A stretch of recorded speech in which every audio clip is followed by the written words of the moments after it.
Hola amigos, ¿qué tal? Bienvenidos al programa Joyas Eternas del Ministerio del Buen Señor Jesús. Gracias por estar ya en sintonía, gracias por darle continuidad a nuestros programas y esperamos que estos programas estén siendo de mucha bendición para sus vidas, para la vida de su familia.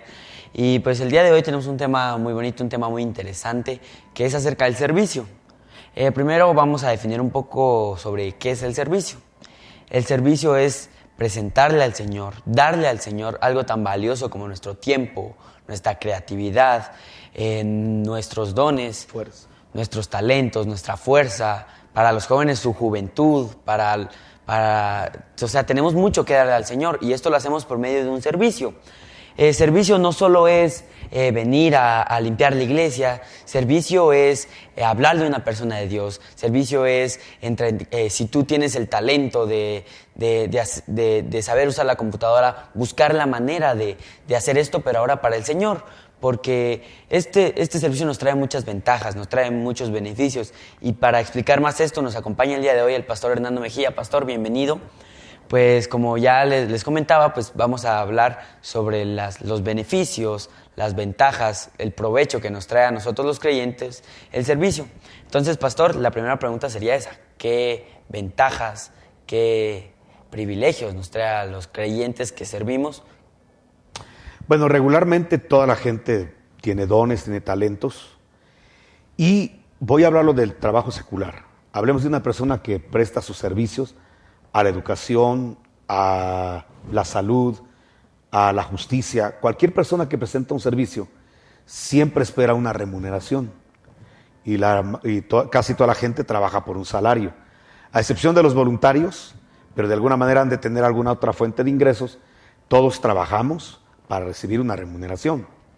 En el caso de servirle al Señor en una congregación, todo esto lo hacemos por amor. Realmente los que le servimos al Señor en cualquier diaconado o en cualquier área de trabajo en la iglesia, realmente lo hacemos por amor, porque no hay un salario en las arcas de la iglesia, ni siquiera un mandamiento del Señor a los pastores para que se les asignen un salario a los diáconos que trabajan. Esto obedece a algo, obedece a de que nosotros ya fuimos pagados. Es decir, en el momento que nuestros pecados son perdonados, en el momento que nos reactivan la comunión con el Padre, porque recuérdate que estábamos enemistados con Él, y Jesús con su sangre y su perdón nos reconcilia con el Padre. Entonces, ¿con qué podríamos pagar nosotros la salvación? ¿Con qué podríamos pagar el perdón de pecados? La paz, la reconciliación que tenemos con Dios, ¿cómo lo podríamos pagar? No hay forma de poderlo pagar, y de hecho Dios no nos está cobrando. Pero todavía cobra más realce esto que estoy diciendo. Dios no está cobrando nada por lo que nos da. Dios no está cobrando nada por sus beneficios. Dios no está cobrando nada por darnos el Espíritu Santo. No nos está cobrando nada por la vida. Él no cobra absolutamente nada. Entonces ahí es donde surge un amor, una gratitud de un Dios que no cobra por sus servicios, que no cobra por velar por nosotros, que no nos cobra nada, ni un impuesto por la cobertura que ejerce sobre nosotros. Entonces ahí viene la gratitud de una persona que se enamora de Dios, una persona que sabe agradecerle a Dios. Entonces lo que activa es el servicio, le voy a dar tiempo al Señor. Por eso la gente que más sirve es la gente que está más agradecida. La gente que más sirve es la gente que más ama. Una de las formas como podemos nosotros mostrarle al Señor que le amamos es a través del servicio, porque Él no nos está cobrando absolutamente nada por lo que nos da. Entonces lo menos que podemos hacer es ofrecerle nuestro tiempo, ofrecerle nuestras finanzas, ofrecerle nuestra vida entera, para que Él se sirva de ello, y que nosotros podamos de alguna manera ser útiles a su reino, y útiles a sus propósitos de salvar a la gente, y útiles en el propósito de que toda la gente sea discipulada, y de que toda la gente conozca de Él. Y lo menos que podemos hacer es poder otorgar nuestro servicio con los diferentes dones y talentos que Él nos ha dado.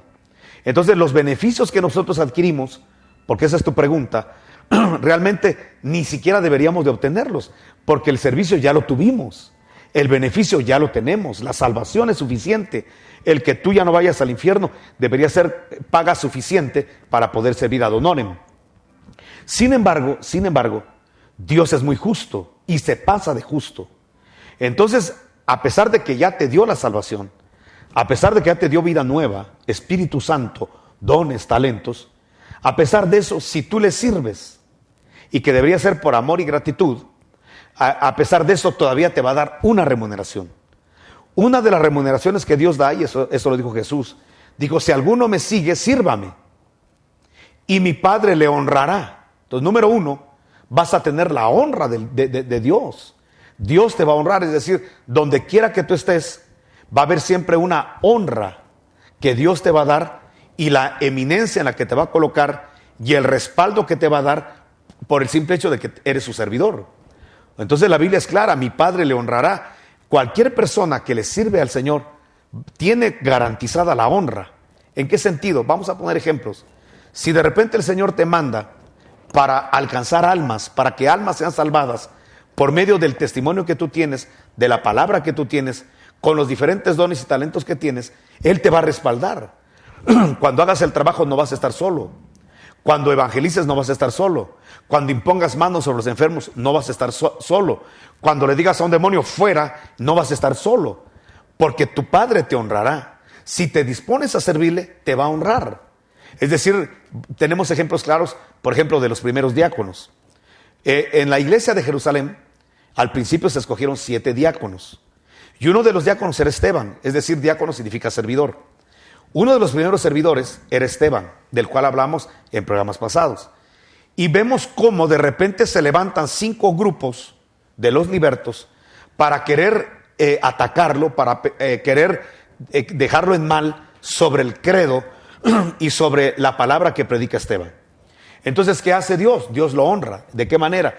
De que a pesar de que ellos estaban entrenados para hacer caer a Esteban en algún apéndice de la Escritura, en alguna situación, en una frase, dice la Escritura que no podían resistir a la sabiduría que tenía Esteban, porque ahí estaba Dios honrando a su servidor. Entonces tenemos la garantía, perdón, los que le servimos al Señor, tenemos la garantía de que Él va a respaldarnos, de que Él nos va a honrar. Y aunque se levante el mismo infierno, o se levanten los hombres o grupos contra el servidor va a ser respaldado por la presencia del Señor. De hecho, Jesús dijo que no tuviéramos temor cuando estuviéramos frente al Senadrín, es decir, frente a acusadores de nuestra vida, de lo que creemos, de lo que exponemos. Porque el Señor dijo que si le servimos a sus servidores, que no tuviéramos temor, porque el Espíritu Santo colocaría palabras adecuadas en nosotros como respuestas claras, concretas a las demandas que nos están haciendo. Eso significa que Dios nos va a honrar, que nunca nos va a dejar. En el caso, por ejemplo, de Pedro y Juan, cuando van al templo de la Hermosa, se encuentran a un paralítico, y ese paralítico es sanado porque Dios respaldó a sus siervos.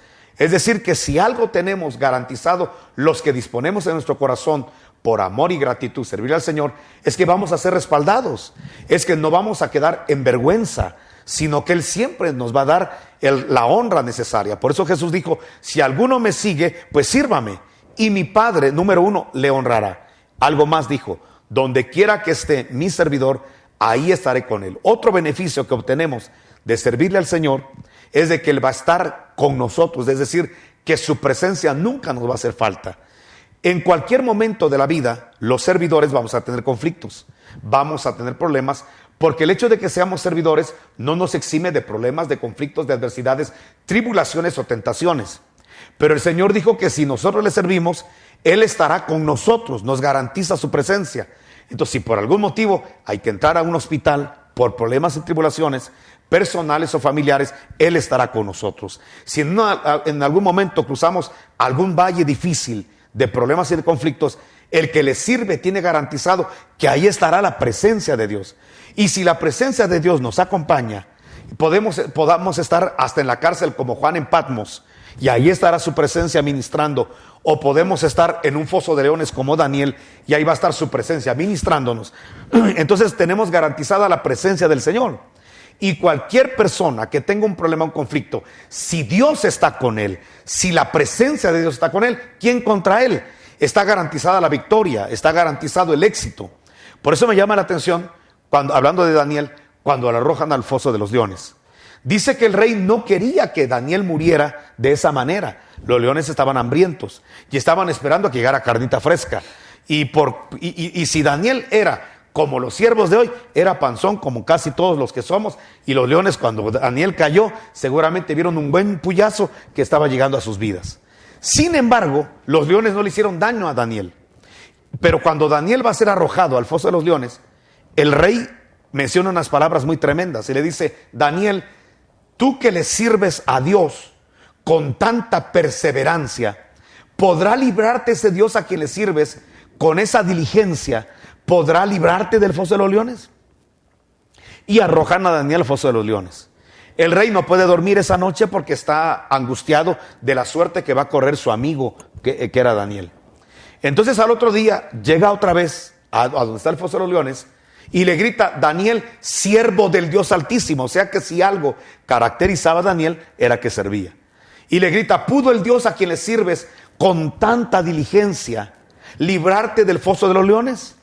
Y entonces le grita a Daniel desde el foso de los leones: claro que sí, rey, el Dios a quien sirvo me libró porque activó su ángel. Es decir, cuando fui lanzado al foso de los leones, vino el ángel del Señor y me protegió. ¿Qué quiere decir esto? Que todos los que servimos al Señor tenemos garantizado que en el momento de la aflicción, de la lucha y la adversidad, el Señor activará el ministerio angélico a nuestro servicio.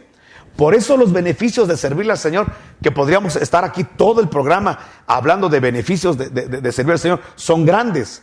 Te digo, te honrará. Te repito, estará su presencia contigo. Te repito, activará el ministerio angélico. Es decir, hay cosas impresionantes que tienen todos los que le servimos al Señor. Algo más, el Señor hace cumplir sus promesas. Por ejemplo, si tú ves en el Antiguo Testamento solo a 7 personas Dios les llamó mi siervo. Muchos le sirvieron, cómo no, pero que tuvieran el reconocimiento de parte de Dios, solamente 7 personas. El primero que aparece en la lista es Abraham. Abraham, dice la Escritura, que era siervo de Dios. Dios dijo: Abraham, mi siervo. Pero cuando ves las características de Abraham, Abraham se equivocó muchas veces. Abraham cometió muchos errores, como por ejemplo cuando se une a la sierva Agar, como cuando tiene un hijo de la carne como Ismael, cuando tiene conflictos fuertes, pero siempre se ve la bendición de Dios, cómo Dios sale a perseguirlo, cómo Dios sale a defenderlo, cómo Dios sale a librar a Abraham de enemigos, de ejércitos, cómo lo respalda derrotando a reyes fieros, y todo esto gracias a que Abraham es un siervo de Dios. Entonces, y así podemos mencionar muchos beneficios. Realmente lo más importante, Andrés, que podamos subrayar, quizá lo más elemental de los beneficios de servirle al Señor, es su presencia garantizada, su respaldo, su honra, y que el Señor desde luego activará el ministerio angélico a favor de aquellos que le saben servir. Amén. También tenía otra duda. Esta sería que en la iglesia se le conoce como el cuerpo de Cristo. Si somos un cuerpo es porque cada quien tiene diferentes funciones. Así es. Y cuando hablamos también tenemos que reconocer que todas las personas tienen diferentes dones, diferentes talentos. No todos tenemos lo mismo, y por eso es que somos un cuerpo de Cristo, porque de ahí nos apoyamos. Entonces, cada quien tiene que tener cierta función dentro de la iglesia. Una persona no lo puede hacer todo. ¿Es claro. cierto eso? Eso es cierto. Bueno, entonces, pero hay otro problema. Muchas veces en las iglesias las personas tienen una manera de trabajar hablando del servicio. No, que en mi casa se limpia así, y otra persona tiene esta. No, que en mi casa que en mi casa se es así. O sea, ¿por qué? Porque no todos tenemos la misma forma, la misma manera de trabajar. Pero es como que curioso la manera en la que el Señor nos da a todos diferentes dones y talentos, y nos pone en una iglesia donde todos son totalmente diferentes. Pero aquí viene esto: ¿cómo tiene que vivir un servidor? ¿Cómo tiene que estar un servidor? ¿Cómo tiene que ser la relación de un servidor con las otras personas de la iglesia, con las personas de la calle, con su familia? ¿Cómo tiene que ser esa relación? ¿Cómo debe de vivir un servidor? Bueno, la verdad es de que lo que tú estás diciendo es muy claro. No todas las congregaciones trabajamos de la misma forma. ¿Por qué? Porque tenemos diferentes áreas donde trabajamos, y tú sabes que en cada área de cada ciudad, o en cada ciudad, o en cada región, o en cada país, o en cada continente, hay potestades y principados totalmente diferentes y distintos. Hay en ciertas localidades ciertos espíritus inmundos con los cuales combatir y con los cuales trabajar. Y esa es la forma por la cual todos trabajamos de diferente forma, aunque somos un mismo cuerpo. Te voy a poner este ejemplo. En el caso de Israel, cuando conquistó Canaán, Canaán estaba llena de diferentes comarcas, de diferentes ciudades. Y cada ciudad, si tú estudias el significado de cada ciudad tiene un significado de un área por combatir. Entonces, cuando nosotros hablamos de esto, de que cuando se tomó Jericó, por ejemplo, se tomó dándole 13 vueltas a la ciudad. Una cada día por 6 días, y el último día 7 veces se rodeó la ciudad y se desplomaron los muros de Jericó. Pero después hubo otras ciudades también amuralladas que se conquistaron, pero no se conquistaron de la misma forma, sino que el Señor le dio una diferente estrategia de guerra a Josué para destruir esa otra ciudad. A otros fue a través de emboscadas, a otros fue a través de guerra directa. En fin, nunca se conquistó una ciudad igual. Entonces, podemos decir que cada pastor va a tener una diferente forma de trabajar, que el Espíritu Santo le va a dirigir para que pueda hacer la obra, para que pueda evangelizar, para que pueda discipular, para que pueda preparar a las ovejas para que lleguen a la estatura del varón perfecto de diferente forma. Por eso no podemos establecer un molde de cómo trabajar, porque cada general, es decir, cada pastor, tendrá la visión que Dios le ponga y la forma de evangelizar totalmente diferente. Es decir, no se puede evangelizar de una misma forma en una región que en otra, aunque los elementos sí siempre van a ser los mismos, porque no se puede conquistar una ciudad, una persona, sin la palabra de Dios. Ese común denominador, sea la estrategia de guerra que se tenga, a través de células homogéneas, a través de células familiares, a través de mini campañas en la calle, a través de escenas evangelísticas, o sea, cada general va a tener su método de trabajo, y con eso jamás tenemos que meternos, pero si hay un común denominador, la palabra de Dios no puede faltar, porque la palabra es la espada que rompe, que abre, por la que se salva, es la que tiene la semilla para el nuevo nacimiento. Tampoco puede faltar, principios de autoridad, tampoco puede faltar alabanza, adoración, porque son armas de guerra. Es decir, pueden variar muchas cosas, pero hay comunes denominadores que se manejan en todas las iglesias. Bueno, continuando con esto, por tu pregunta, ahora, ¿cómo debe ser la relación de un servidor con el resto de la gente? Creo que el apóstol Pablo fue muy puntual al responder esto. El apóstol escribió a Timoteo y le dijo cómo tenía que comportarse él como un siervo de Dios. Entonces le dice que para tratar a las jovencitas, las trate como que fueran hermanas. Para tratar a los jóvenes, que los trate como que fueran sus hermanos. Que para tratar a los ancianos como que fueran sus padres, a las mujeres adultas como que fueran sus mamás. Es decir, que el apóstol Pablo lo que está diciendo es que nosotros tenemos que tener una comunión con el resto de hermanos de la iglesia, de las congregaciones, como que fuera nuestra propia familia. Pero aquí viene un problema. ¿Cómo es nuestra relación con la familia? Porque hay personas que abandonan a sus padres, que no les hablan, que no se preocupan por ellos, que no los sostienen, solo se casaron y se independizaron totalmente y se apartaron de los viejitos.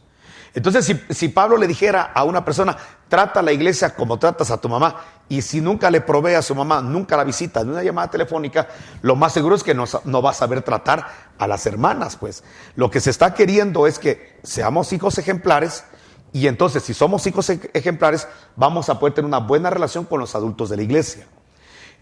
Por ejemplo, si entre hermanos se viven peleando, no se hablan, y Pablo le dice a Timoteo, trata a los hermanos de la fe como tratas a tus hermanos, y si una persona no sabe tratar ni a sus hermanos consanguíneos, pues va a pensar que de esa forma también va a tratar a los hermanos en la fe, y no es eso. El sentido es de que Pablo entiende que Timoteo ha tenido una excelente relación con su padre, que es un griego, inconverso por cierto, que tiene una excelente relación con su madre, que ella sí es creyente, que tiene una excelente relación con su abuela, que tiene excelente relación con sus hermanos y hermanas. Entonces Pablo se atreve a decirle, así como te he visto tratar a tu hermano, a tu hermanita, así como te he visto tratar a tu padre y a tu madre con esa deferencia, ese respeto, de la misma forma trata a los hermanos en la fe. Es realmente muy difícil decir esto, pero lamentablemente venimos muy mal educados de casa. Entonces, como venimos mal educados de casa y nos convertimos al evangelio, entonces lamentablemente esa mala educación muchas personas lo trasladan a la iglesia. Entonces tienen pésimas relaciones interpersonales. Y quizá el problema más grande que las iglesias tienen es ese problema de comunicación. Date cuenta el tráfico que hay de personas que vienen de una iglesia a otra. Una persona hizo un estudio, una tesis teológica, hizo una tesis donde realmente la iglesia evangélica está evangelizando, está creciendo en número o solamente está teniendo un tráfico de personas que son inconformes de una iglesia y se vienen a otra. Pero realmente no hay nacidos de nuevo, sino solamente un tráfico de personas que realmente por tener pésimas relaciones interpersonales, por tener cero tolerancia, viven de iglesia en iglesia. Y la verdad es que habría que revisar estas personas que viven de congregación en congregación, si no hay un problema en su corazón y de relaciones interpersonales. Porque asombra que haya muchas personas que hayan estado en muchas congregaciones y siempre salen con problemas. No es posible que siempre las iglesias son las conflictivas o siempre los pastores sean los conflictivos. Debe haber un problema en la persona que anda rotando de congregación en congregación. Debe haber un problema en su corazón de relaciones interpersonales. Y por eso tu pregunta es muy puntual, porque podemos tener dones y talentos, pero una pésima comunicación con nuestros hermanos. Podemos tener una pésima comunicación. Incluso hay gente que, como Dios le revela la palabra, se vuelven predicadores. Y como predicadores, como la predicación y lo que predican no es de ellos, sino que es de Dios, el talento es de Dios y la palabra que dan es de Dios, pues la verdad que asombran. Pero cuando se bajan del púlpito, son personas realmente intolerantes, cae mal, pesadas en su trato, humillantes, prepotentes, soberbias, acomplejadas, celosas, que realmente admira verlos en el púlpito, pero desanima mucho verlos afuera por esta falta de capacidad de poder ser amistosos, de poder ser corteses, de poder ser deferentes, de poder ser humildes. Y realmente algo que con lo que hay que luchar los servidores es con ese mal carácter, esa mala forma de comunicar. Hay gente que es muy agresiva, muy violenta, que le truena los dedos a la gente como ya es líder y realmente usa prepotencias. Yo he sabido de muchos lugares donde incluso las esposas de los pastores son las que son prepotentes, ¿verdad? Porque como ya tienen un reconocimiento y no tienen una buena educación, una buena formación en casa, entonces ya creen que las ovejas son sus servidores, son sus sirvientes.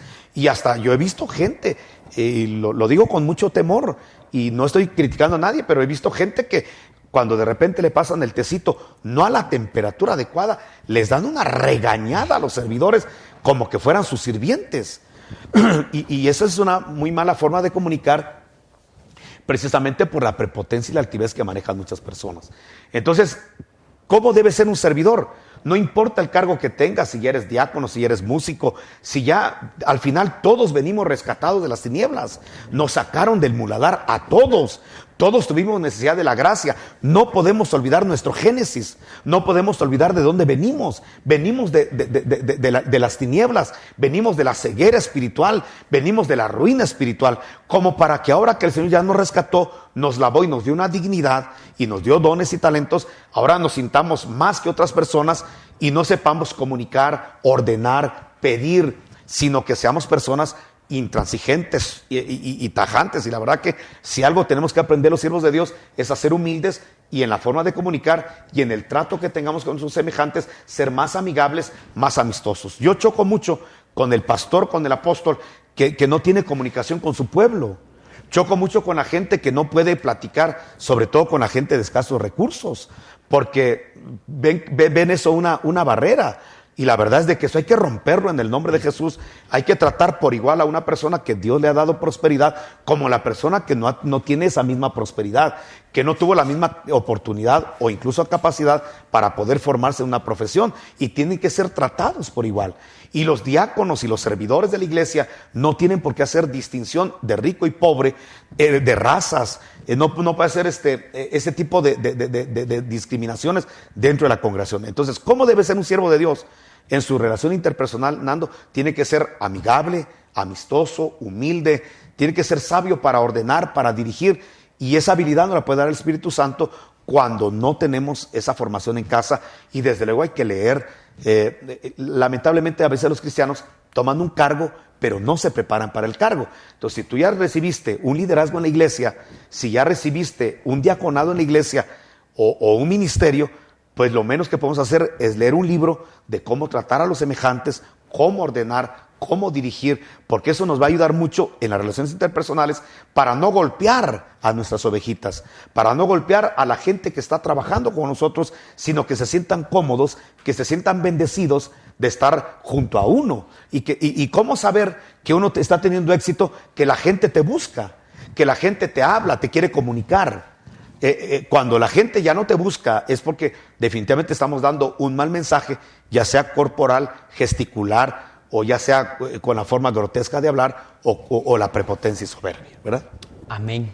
Bueno, pues amigos, hemos llegado al final del programa, se nos ha ido el tiempo rápidamente, pero pues recordándoles, ¿verdad?, que si usted aún no está sirviendo, busque hable con su pastor, cuéntele esto, cuéntele que quiere servir, porque ya sabe los beneficios que trae, ya sabe, activan el ministerio angélico, activan la bendición de Dios, entonces hagámoslo. Si usted está sirviendo, hágalo excelente, hágala con excelencia. Si usted tenía un cargo y lo dejó tirado, no hagamos eso, por favor. La palabra de Dios dice claramente que no hagamos juramentos en vano, ¿verdad? Que no digamos delante del Señor que vamos a hacer algo y al final ya no lo vamos a hacer.